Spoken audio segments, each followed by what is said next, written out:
Bom, pessoal, boa noite a todos. Alguém aqui já me conhecia antes do... Já temos algumas pessoas que me conheciam antes do Fernando divulgar e fazer o evento. Na verdade, eu entrei, vou falar a verdade, que eu entrei meio de penetra, tá?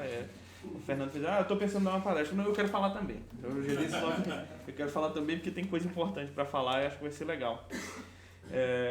Bom, meu nome é Matheus Araújo, eu sou professor de literatura, sou escritor. Ano que vem meu livro, não vou falar um pouco muito sobre ele, mas tá gravando, senão falar. Ano que vem vai sair meu livro. Já dirigi um documentário, chama Morte da Literatura, tá no YouTube, gratuito para vocês assistirem. Tem um canal no YouTube também, tem um perfil no Instagram para que vocês possam ver as aulas, os cursos, as lives, os posts, o conteúdo de forma geral. Mas eu não falo especificamente somente de literatura, mas de cultura de maneira geral. Meu último curso se chama Literatura e Política. Eu encerrei as inscrições tem alguns dias, poucos dias. E pensando a respeito desse curso, que era um conteúdo que eu já queria fazer há muito tempo, eu vejo como ele se aplica aos dias atuais e como a própria compreensão da cultura está muito defasada atualmente, tá? Eu vou ser meio advogado do diabo em alguns pontos aqui nessa palestra. Eu espero que todos me entendam. Porque é o seguinte, quando a gente fala de eleições, e eu creio que muitos de vocês vieram aqui também por isso, para saber o que está acontecendo, para entender um pouco melhor o cenário de hoje e o cenário do futuro, porque estão preocupados também com o cenário do futuro, porque também querem saber o que é que pode vir a acontecer. A cultura é um tanto esquecida nesse ponto. Você pensa, olha, vai ter a economia que pode se ferrar e a gente vai se ferrar no meio disso, pode vir a questão de aborto, pode vir a questão de financiamento de ditadura, pode vir censura, pode vir uma série de coisas e a cultura meio que a gente não prestou muita atenção, né? Mas tem uma frase de um pensador que ela é muito repetida, o professor Olavo adorava falar essa frase, eu repito essa frase diversas vezes, que é: nada está na política de um país sem que antes esteja na sua literatura. Hoje, vocês estão vendo, por exemplo, a questão da agenda LGBTQIA+, e todo o resto, né?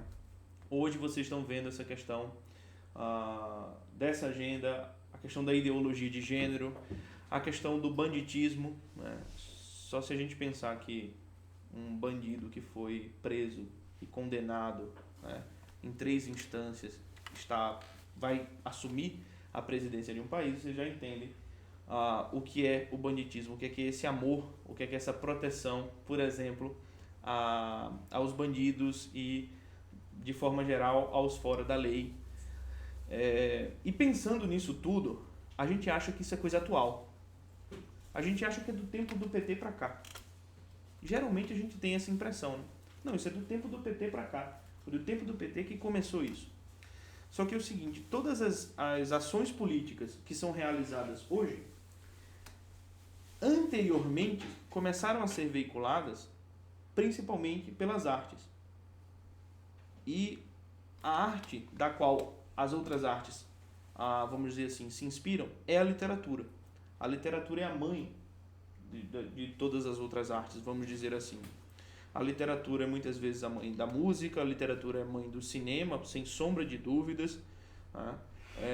E que são geralmente as 3 artes que mais chegam para o povo: cinema, música e literatura. E aí a gente pensa na pauta do banditismo, a gente pensa na pauta LGBTQIA+, a gente pensa na pauta da ideologia de gênero. A gente acha que isso vem do tempo do PT para cá. Só que se eu dissesse para vocês que tem um livro chamado Capitães de Areia, que tem tudo isso, e assim, fazem uns 80 anos que ele foi publicado. E o autor, Jorge Amado, talvez vocês conheçam, já tenham ouvido falar do Jorge Amado. Você pode pegar uma entrevista dele, você coloca no YouTube, né? Fazer que nem o Bolsonaro, dá um Google aí em casa que você vai ver.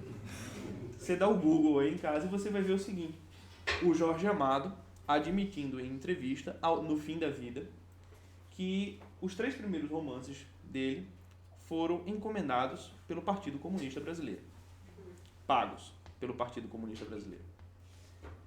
Então, assim, no tempo da ditadura, o Partido Comunista Brasileiro e até antes mesmo da ditadura, né?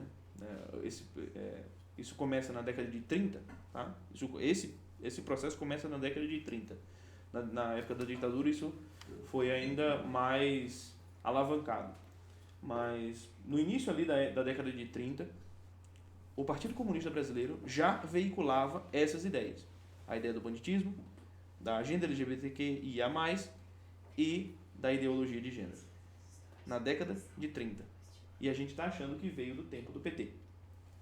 Isso só mostra o quê? Que a esquerda está muito à frente da gente. Muito à frente. Porque a gente acha que vai resolver o problema com a eleição do Bolsonaro. Né? A gente acha que vai resolver o problema. Não. Agora que o Bolsonaro perdeu, é que veio o grande problema. Não, o problema não veio de agora. O problema veio de muito e muito e muito antes. Acontece que a direita não acordou, diria que até hoje, para efetuar guerra cultural. Não acordou. Porque enquanto a esquerda estava desde a década de 30, por exemplo,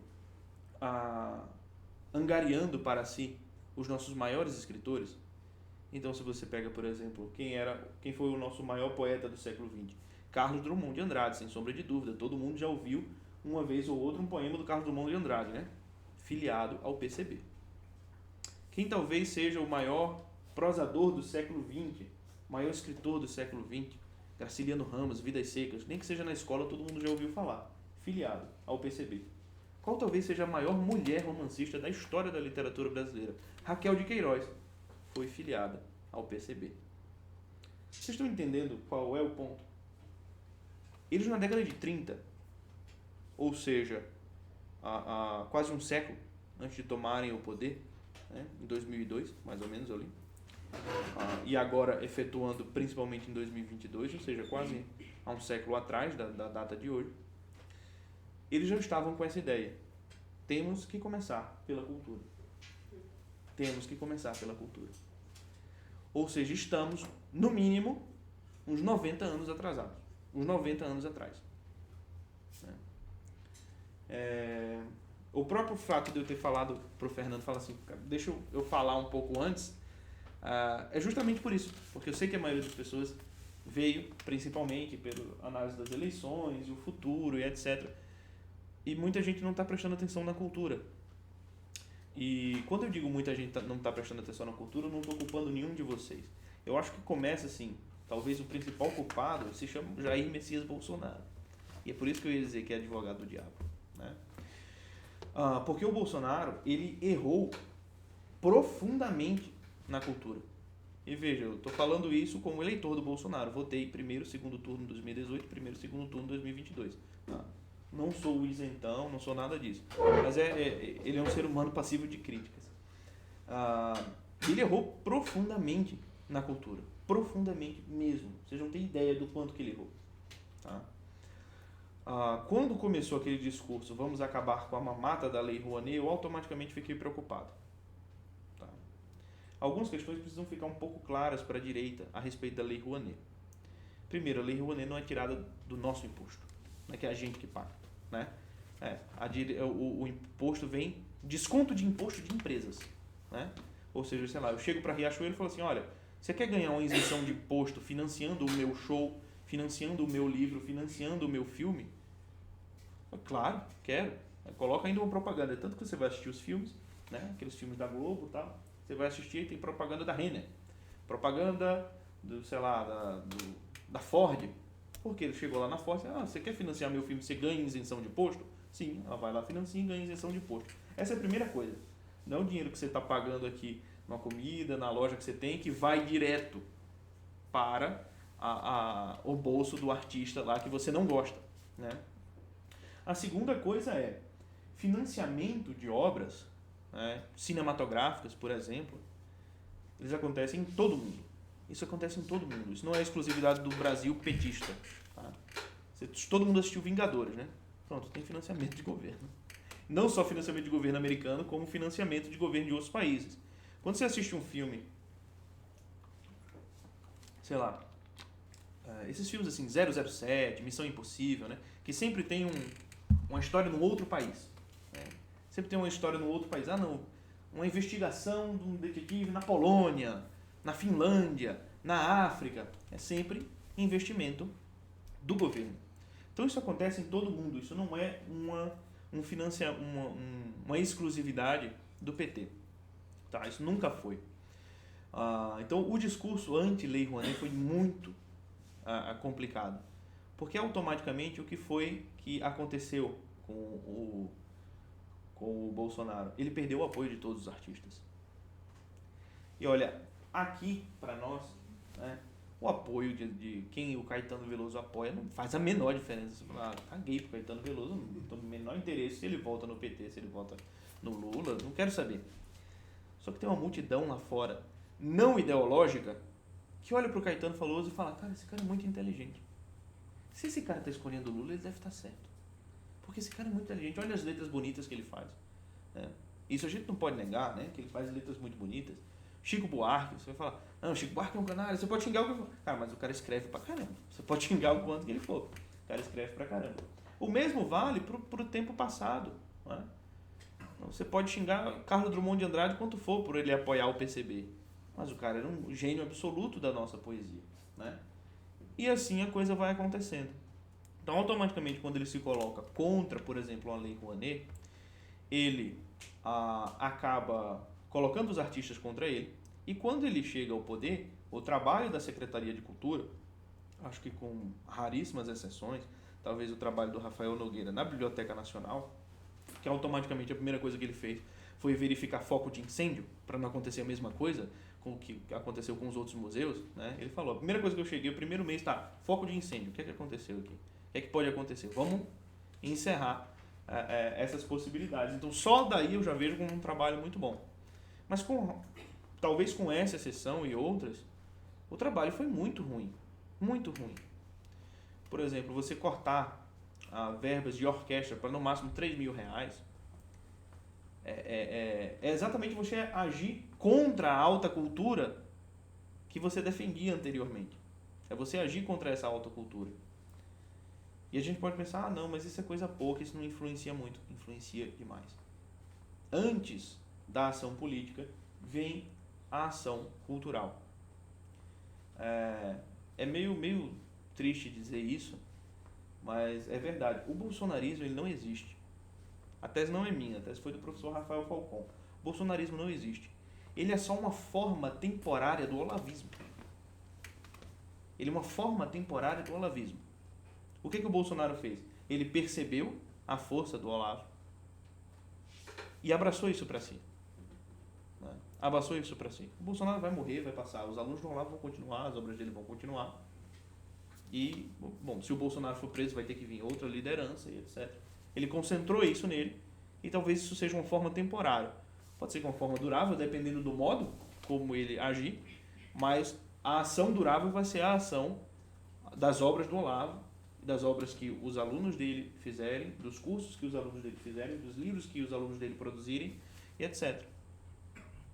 Então veja que automaticamente quando o Bolsonaro chega no poder e ele faz esse tipo de coisa, ele não só não apoia culturalmente a esquerda, o que eu acho correto, bom, você não tem por que dar dinheiro e financiamento para o inimigo, né? Tudo bem, mas ele quebra o apoio cultural da direita.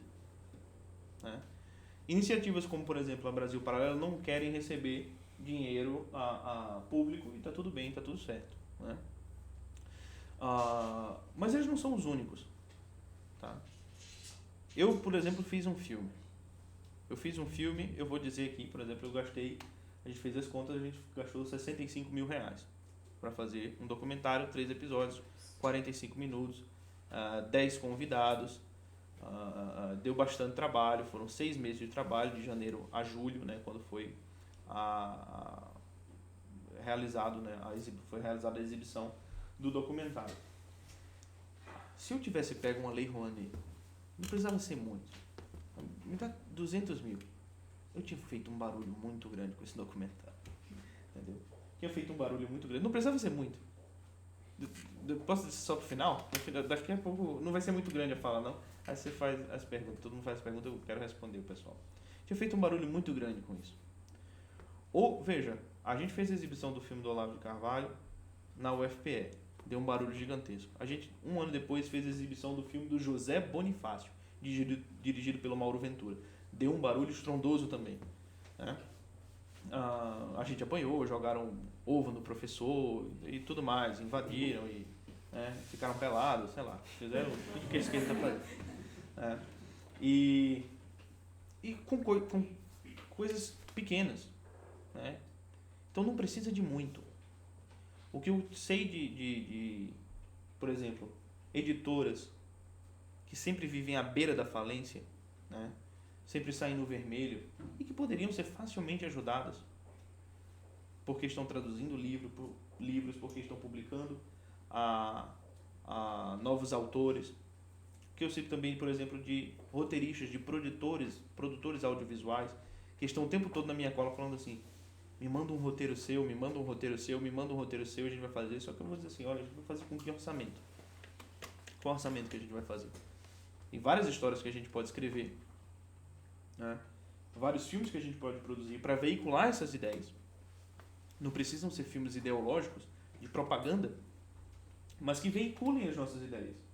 Porque qual é o ponto? Onde é que estamos veiculando as nossas ideias agora? Na internet. Vocês acham que vai ter liberdade na internet em 2023? Não. Não, né? Não sou eu que estou falando, não, tá? O pessoal que tá. Só fiz a pergunta. Atenção, Supremo. Não. Não. Eu só fiz a pergunta. Só que aí qual é o problema? A gente construiu o nosso edifício como se fosse um castelo de areia. Nossa, ficou lindíssimo. Ficou ótimo, ficou perfeito. Só que é um castelo de areia. Qualquer onda mais forte derruba, desmancha. Então ter focado completamente na internet foi um erro. Foi um erro. Né? Até por isso, eu falei, 2022 vai ser o ano em que eu vou fazer um filme e depois eu vou terminar meu livro. Estou terminando. Até dezembro ele vai estar pronto. Vai sair e espero também não ser preso por ele. Porque vai ter umas coisinhas bem incômodas. E isso é absolutamente fundamental. Absolutamente fundamental. Eu vou fazer um teste aqui, não se acanhe, tá? Não se acanhe. Quem foi que leu esse ano pelo menos uns 10 livros? 4 pessoas, 5. É isso. Quem foi que aqui que já leu um livro inteiro do professor Olavo? Tem mais gente. Boa. Né? Essa questão do professor Olavo, ela é curiosa também. Porque a direita só chegou ao poder por conta do professor Olavo. Tá? Somente por conta disso. Se vocês pegarem um artigo em que o professor Olavo fala da derrota do José Serra para o Haddad na prefeitura de São Paulo, vocês vão ver o esquema político que ele entrega de mão beijada para o Bolsonaro. Esse artigo é de 2009, se eu não me engano. É um artigo em que ele fala assim, no dia que um político se declarar abertamente conservador, que o José Serra, o tucanismo, não fazia isso, né? Se declarar abertamente conservador, defender tais e tais e tais e tais pautas, ou seja, ser contra o aborto, ser contra a agenda LGBT, ser contra a ideologia de gênero, se declarar abertamente conservador, cristão e defender essas pautas, ele vai ser eleito contra o PT assim, numa facilidade enorme. Foi exatamente o que aconteceu em 2018. Foi exatamente o que aconteceu em 2018. Eu acho que o Bolsonaro não leu isso, mas alguém leu e disse isso pra ele. É só você seguir isso daqui que você ganha. Não tem muito. Você não precisa de 1 minuto de televisão. O cara teve 5 segundos. O cara vai lá, Deus, pátria, família, liberdade. É nesse cara que eu vou votar. Não precisa de muita coisa. O vocabulário cultural foi todo preparado pelo Olavo. Só que o grande desafio agora é esse. Tá? Primeiro, o Bolsonaro não continuou ouvindo o Olavo. O maior intelectual da direita não foi ouvido. Tá? A esquerda escuta até hoje Karl Marx, Raimundo Fauro, Caio Prado Júnior. Tá? Não tem uma faculdade que você entre de história, de sociologia, que você não leia Caio Prado Júnior. né? Então, assim, os maiores intelectuais deles continuam sendo respeitados. Você pega lá o livro do Haddad, né, falando do manifesto socialista, né? Você conhece. Você pega aquele livro e ele vai citar Adorno, vai citar Horkheimer, vai citar Karl Marx. E eles têm um profundo respeito. E veja que Adorno, Horkheimer e Karl Marx são completamente diferentes. Defendem coisas completamente diferentes. Aí uma pessoa que defende coisas diferentes do Olavo vai falar: esse velho é um louco, filha da mãe. Não, a gente não precisa dele. Tá falando mesmo. Veja, se você não tem o mínimo respeito pelo maior intelectual do movimento ao qual você pertence, você está fadado ao fracasso. Você está fadado ao fracasso. Enquanto a esquerda, vocês pensam que a esquerda não debate, né? A gente imagina, não, a esquerda não debate, a esquerda todo mundo concorda com todo. Cara, a esquerda internamente é um quebra-pau inacreditável, né? Inacreditável. É xingamento, é troca de tapa, é tese ideológica, é desse jeito. Há um debate profundo, internamente. Há um debate interno profundo. A direita, extremamente amadora, fez o debate na internet. Quando a esquerda percebeu isso, assim, foi uma maravilha, ganhamos. Os caras estão quebrando o pau abertamente, né? Abertamente é que eles estão discutindo. Abertamente, o Lula e a Marina Silva são melhores amigos. Internamente a história é outra, né? Internamente a história é outra. Externamente, agora o Lula e o Alckmin são melhores amigos. Internamente a história é outra. Esse foi o grande problema. Foi porque não houve coesão cultural. Não houve coesão cultural, né? Vamos lá. Qual foi o... Vamos ver se alguém vai levantar a mão. O romancista de direita contemporâneo que vocês leram. Alguém leu algum romancista de direita contemporâneo?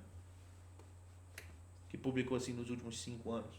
Alguém conhece algum nome? No máximo Yuri Vieira. No máximo Yuri Vieira, né? Que não publica, eu acho que já tem até um tempo que ele não publica. No máximo Yuri Vieira. No Brasil, um país de 200 e tantos milhões de habitantes. As pessoas leram. Não que não existam, esse é o ponto. Não que não existam. Você pega, por exemplo, o catálogo da editora Danúbio, inclusive o Diogo, ele está aqui em Curitiba, eu vou me encontrar com ele amanhã. Eles estão fazendo um ótimo trabalho. Você tem ali pelo menos uns 10 bons autores que veiculam essas ideias. Ideias que são parecidas com as nossas. O próprio Diogo, ele escreveu um romance de um médico, inspirado numa história real, de um médico venezuelano que vem para o Brasil. Ele contando toda a ascensão da Venezuela. A ascensão do governo de Chávez na Venezuela, depois a queda do país, né? A ditadura de Maduro e depois o expurgo dos venezuelanos, né? E o livro é excelente. O livro é excelente. Aquilo ali daria um filme fantástico. Eu disse aos meus alunos: vocês agora estão preocupados com cultura, transformem esse livro num best-seller. Eu tenho certeza que nem 30 compraram. Aí não faz best-seller. Porque no fim das contas a preocupação é no voto, né? A preocupação é eleitoreira, como se a eleição fosse vencer alguma coisa. A eleição não é vencer alguma coisa. Quando a esquerda mais apanhou foi quando ela mais cresceu, porque ela não estava preocupada com as eleições. Foi no tempo da ditadura militar. Vocês estão no poder, então a gente vai se fortalecer por baixo disso. Eles saem e tomam o poder com a maior facilidade do mundo. Porque eles fizeram um trabalho cultural antes. Cultural. Né? E vejo o erro do Bolsonaro, foi o mesmo erro da ditadura militar. Você pegou, por exemplo, qual é os 2 maiores escritores conservadores no tempo da ditadura militar? Nelson Rodrigues e Gustavo Corsão. Tá? Nelson Rodrigues, ele sofre da ditadura militar 3.000 moções de censura. O maior autor conservador sofre 3.000 moções de censura do regime conservador. É burrice culturalmente. Ali eles começaram a perder.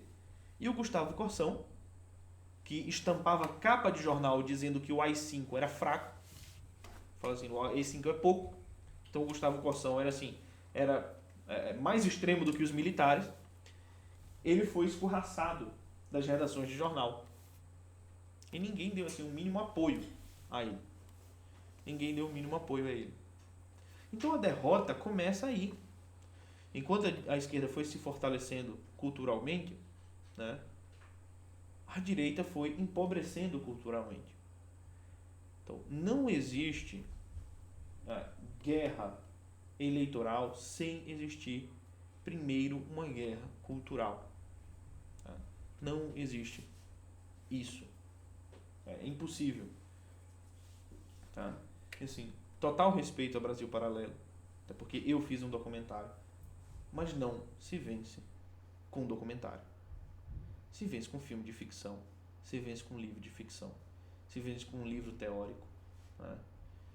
Eu estou catucando os meus amigos influencers e falando assim, cara, se você não fizer um livro, você vai morrer. Acabou. Vai ser aí. Você só vai ter isso.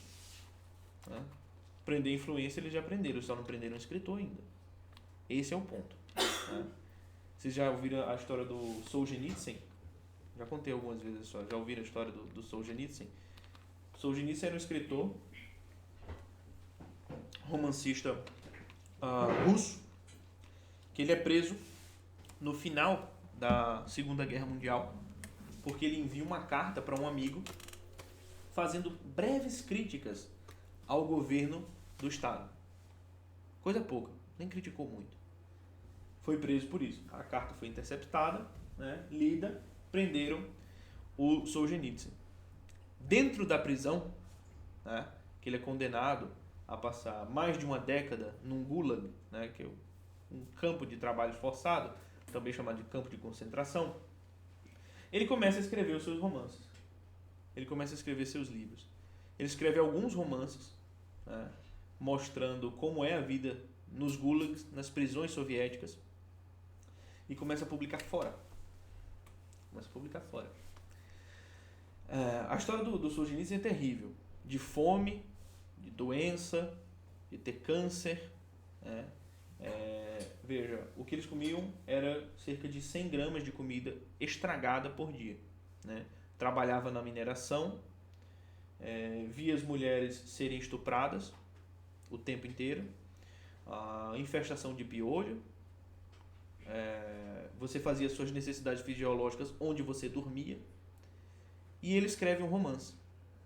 Ele escreve um, depois dois, depois três, e por último ele escreve um livro chamado Arquipélago Gulag, em que a dedicatória ele diz: eu vou escrever e peço perdão àqueles que eu não lembrei, àqueles que eu não consegui registrar. E nesse livro ele registra todo o trabalho de censura e de assassinato e de prisão e do surgimento e execução dos campos de concentração na Rússia soviética. E ele publica esse livro, obviamente, fora do país. Porque quando ele publica fora do país, aquele comunista da esquerda caviar, né, que, sei lá, onde é que seria o comunista da esquerda caviar? Que geralmente o pessoal fala do Leblon. Curitiba, não sei se tem isso. Né? Em Recife é em Boa Viagem. O cara tá lá na praia de Boa Viagem, né? Tem uma cobertura maravilhosa. Poço da Panela. Poço da Panela, é verdade. Isso é verdade. Então, a área de Gilberto Freire hoje. A área de Gilberto Freire hoje está tomada pela esquerda, lá em Recife. Então essa galera que vivia lá nos Estados Unidos e tal, não, veja, nós americanos estamos fazendo a coisa certa, olha os russos, olha o país dele. Quando chega os romances de Solzhenitsyn na mão deles, eles falam assim: porra, é isso que está acontecendo lá então? Eu não sabia. E ele descreve com perfeição aquilo que estava acontecendo. E o Solzhenitsyn, ele vence um prêmio Nobel de literatura. Só que ele não pode ir, porque ele está preso. Ele não pode receber, né? Ele não pode fazer nada disso.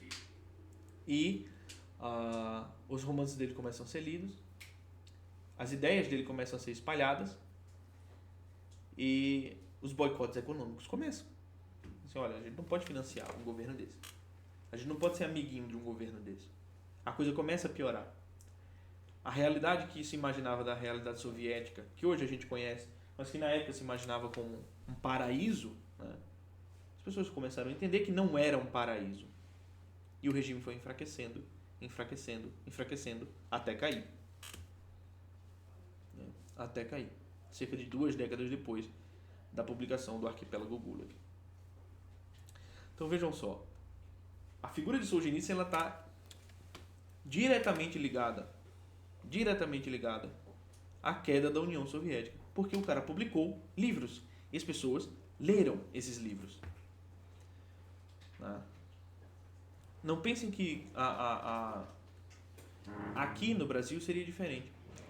O PT só foi derrotado em uma das eleições porque o Olavo fez esse trabalho cultural desde a década de 90. Ele vem fazendo esse trabalho cultural. Infelizmente, ele não foi ouvido assim que chegaram ao poder. Infelizmente, ele não foi ouvido assim que ele chegou ao poder. E a maioria dos seus alunos não deu continuidade ao seu trabalho. Essa é a verdade. Essa é a verdade. Nisso me incluo. Isso me incluo também. Posso dizer, existem diversas teses do professor Olavo que precisam ser continuadas, precisam ser espalhadas, precisam ser aplicadas e ensinadas. A pesquisa deve continuar, mas, de novo, construímos esse castelo como se fosse um castelo de areia na internet. Ter esse espaço aqui presencial, olhando no olho de vocês, falando aqui com vocês, isso daqui é essencial. Se vocês não se conhecem, saiam daqui e façam um grupo do WhatsApp agora. Marquem de se encontrar, marquem um churrasco e aí conversem. Olha, assisti tal filme, li tal livro, comecem a trocar essa ideia. Não pensem que a internet vai ser tranquila e amigável daqui para frente. Não pensem mesmo, porque não vai ser. Por isso que eu também fiz questão de vir para cá e conversar com vocês pessoalmente. Então, pessoal, vejam só. Dado esse panorama de que o governo Bolsonaro errou demais na cultura e atribuo a esse erro monumental dele também uma grande parte da sua derrota. A gente pode falar de urna, a gente pode falar de fraude, a gente pode falar de ministro, a gente pode falar disso, pode falar daquilo, mas o fato é, o Bolsonaro errou fundamentalmente na cultura. E quem erra na cultura, erra na comunicação, porque não consegue se comunicar. Você não tem cultura, você não consegue se comunicar. Veja, no último debate, o Bolsonaro estava falando de João Pedro Stedley, que é um líder de massas, tal, e quem conhece o João Pedro Stedley vai sentir nojo. Mas quem é do povão que conhece o João Pedro Stedley? Ou seja, ele não tem a menor capacidade comunicativa. Ele não soube se comunicar. Então veja, por essa falta de cultura vem a falta de comunicação. Não consegue se comunicar com o povo. Veja, a biografia do Bolsonaro foi ser publicada um mês antes das eleições. Qual o efeito que você acha que vai surtir um mês antes das eleições? Era para ter sido publicada assim, no minuto seguinte que ele venceu. Já era para ter pronta a biografia. Não, tá bom, eu não vou financiar os filmes de esquerda, porque isso é uma palhaçada. Mas vamos financiar os filmes de direita, então? Quem é o pessoal de direita que quer fazer filme? Vocês querem fazer filme? A gente dá uma grana aqui para vocês. É simples. Veja, o Lula teve o filme, Lula, o Filho do Brasil. As pessoas foram ao cinema. As pessoas guardam aquela história na memória. Enquanto isso não aconteceu, isso não está acontecendo com a direita, isso não está acontecendo com a nossa política. Vejam, o trabalho de vocês é espalhar a cultura. Mas antes de espalhar a cultura, é consumir a cultura. Consumir a cultura. É realmente ler livros, assistir bons filmes, fazer bons cursos, estudar. Não pensem que a burrice também se vence com a ignorância. A ignorância de um lado, a ignorância do outro. Porque, querendo ou não, esse lado também é muito ignorante, a gente não pode negar. Não se vence a ignorância com a outra ignorância. Se vence com a verdade, se vence com a inteligência, se vence com a cultura, se vence com livros, com estudos, com aulas, com cursos. Então, O aviso que eu quero dar para vocês, fundamentalmente, é pensem o que vocês estão fazendo culturalmente. Né? Para encerrar aqui essa minha fala e abrir para as perguntas de vocês, eu quero deixar uma frase do Roger Scruton. Perguntaram assim para ele, Scruton, numa palestra que ele estava dando, como é que a gente faz para salvar o Ocidente? Aí ele disse, olha, essencialmente, case-se e tenha filhos. Eu sei que não necessariamente nessa ordem, porque os tempos mudaram. Ele ainda fala assim, eu sei que não necessariamente nessa ordem, porque os tempos mudaram. Pensem bem, o outro lado não tem filho, gente. O outro lado está cuidando de pet. Né? De planta. Pet, de planta. Está achando isso uma maravilha. Está cuidando de pet, de planta. Aí você vê uma família conservadora que tem seus 5 filhos, né, seus 7 filhos, e está passando o ensinamento e os valores e a educação e a cultura que vão ser absorvidos e ser passados para outra geração, e você entende quem vai vencer. Então, sem essa educação dos filhos, a própria educação e a transmissão do meio cultural para as próximas gerações, a gente pode dar a batalha como perdida. Então, ou a gente faz algo em relação à cultura agora, ou pode dizer adeus. É basicamente isso. O final não é tão positivo, né, porque o cenário realmente não é positivo, mas é um alerta, é uma provocação. É um alerta para que realmente daqui para frente as coisas mudem, e elas só podem mudar assim, individualmente, posso dizer.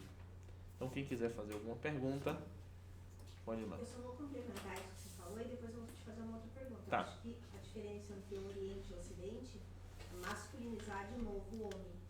Ah, sim, claro. Então, para ter tudo isso, tem que fazer isso. Enfim, o que eu ia te perguntar, a Lei Rouanet ainda existe ou não? Oi? A Lei Rouanet ainda existe ou não?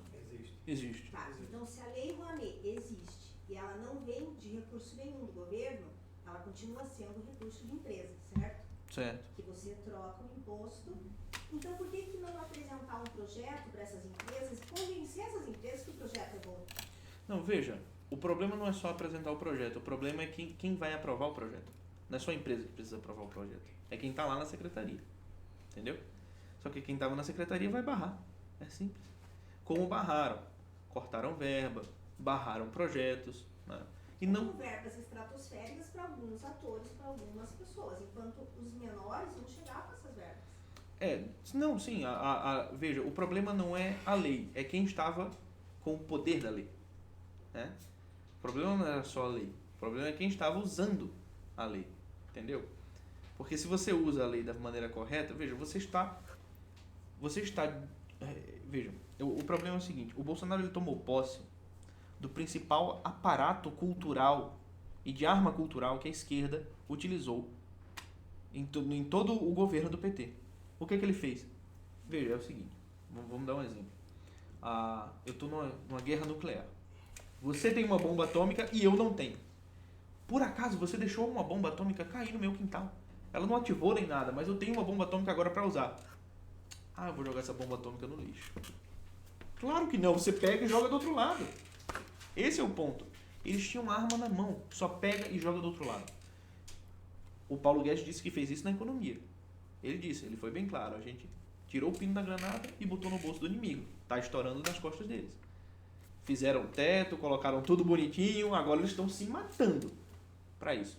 Porque eles colocaram a granada no bolso do inimigo. Deviam ter feito isso com a cultura, porque a economia não vai vencer.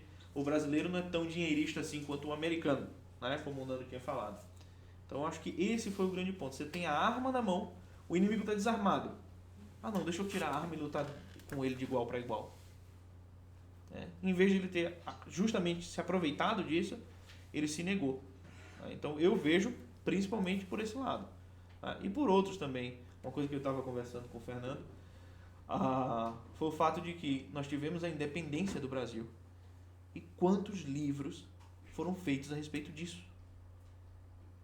Quantos concursos foram feitos a respeito disso?